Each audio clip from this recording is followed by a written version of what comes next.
আল্লাহর নামের স্লোগান, কিন্তু নারায়ে রিসালাত ইয়া রাসূলুল্লাহ নাকি বলা যাবে না।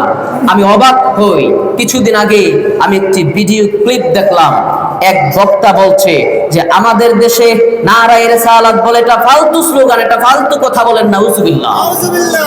আজকে উম্মতের মুখে কেমন করে আল্লাহর রাসূলের স্লোগানকে ফালতু বলতে পারে? আল্লাহর হাবিবের ইয়া রাসূলুল্লাহর স্লোগানকে উম্মতের জবানে কেমন করে ফালতু কথা আসতে পারে? আমি অবাক হই। আজকে সে বক্তা বলছে যে এটা নাকি ফালতু স্লোগান। সে বক্তা হচ্ছে তারেক মনোয়ার নামের জানোয়ার, ঠিক কিনা বলেন? আপনারা বলতে পারেন হুজুর আপনি আলোচনা করার জন্য বসেছেন, আপনি জানোয়ার বললেন, আপনি গালি দিলেন। হ্যাঁ আমি গালি দিয়েছি, হ্যাঁ আমি গালি দিয়েছি। বেয়াদবে রাসূল যারা, রাসূলের দুশমন যারা, তাদেরকে গালি দিয়েছি আমি। আপনি এখন আমাকে জবাব দেন। আল্লাহ কোরআনের মধ্যে বলেছেন তাব্বাত ইয়াদা আবি লাহাবি ওয়া তাব্বা, আবু লাহাবের দুই হস্ত ধ্বংস হয়ে যাক। আমরা নামাজের মধ্যে পড়ি কি পড়ি না? এখন আমি আপনার কাছে জানতে চাই, নামাজের মধ্যে তো আপনি আবু জাহেলকে গালি দিলেন, কথা কয় না, ঠিক কিনা বলেন? আবু জাহেলকে তো আপনি গালি দিচ্ছেন। শুধু তাই নয়, কোরআনের মধ্যে সূরা কলামের মধ্যে আমার আল্লাহ পাক রব্বুল আলামিন ওয়ালিদ ইবনে মুগীরার 10টা দোষ প্রকাশ করে দিয়েছে নবীর শানে বেয়াদবি করার কারণে। 10টার মধ্যে একটা হচ্ছে তার জন্মের ঠিক ছিল না। এটা আল্লাহ কোরআনে বলে দিয়েছেন ওয়াতুল্লুম বাদা যালিকা জানিন, এই বেয়াদবের জন্মের ঠিক নাই। কারণ কি? আল্লাহ কেন এই কথা কোরআনে বললেন? কারণ হলো এই বেয়াদব আমার রাসূলকে একদিন পাগল বলেছিল। আমার রাসূলকে পাগল বলার কারণে আমার আল্লাহ এই বেয়াদবকে 10টা গালি দিয়েছে কোরআনের মধ্যে। আতাব্বাত ইয়াদা আবি লাহাবি ওয়া তাব্বা বলে আবু লাহাবকে গালি দিয়েছেন কোরআনের মধ্যে। এইভাবে অসংখ্য আয়াতের মধ্যে কাফেরদেরকে আল্লাহ লানত করেছে কোরআনের মধ্যে। এখন আপনি সেই কোরআনের আয়াতগুলো যখন নামাজে দাঁড়াবেন, নামাজে দাঁড়িয়ে যখন আপনি আতাব্বাত ইয়াদা পড়ে আবু লাহাবকে গালি দিবেন, সূরা কলাম পড়ে ওয়ালিদ ইবনে মুগীরাকে গালি দিবেন, অন্যান্য আয়াত যখন ইমাম সাহেবরা পড়বে তারা তো কাফেরদেরকে গালি দেবে। এখানে তো কাফেরদেরকে গালি দেওয়া আছে, কাফেরদের লানতের কথা আছে।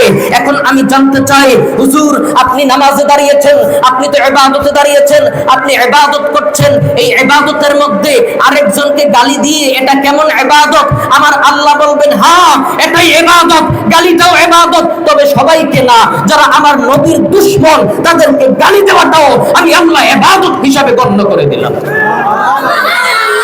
কথা বলেন ঠিক কিনা? আরেকটু জোরে কোন ঠিক কিনা?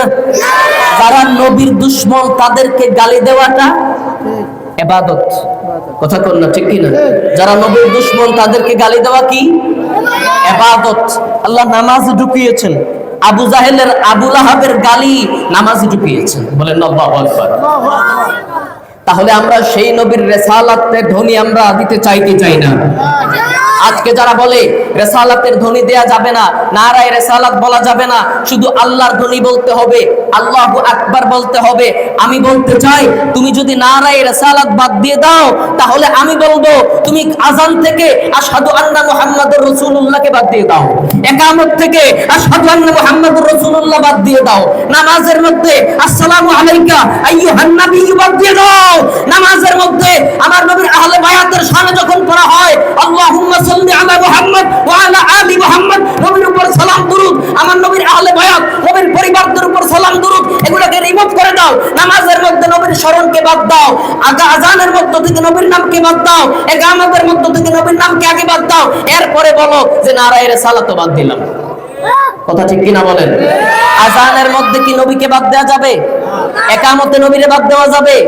নামাজে নবী বাদ দেওয়া যাবে?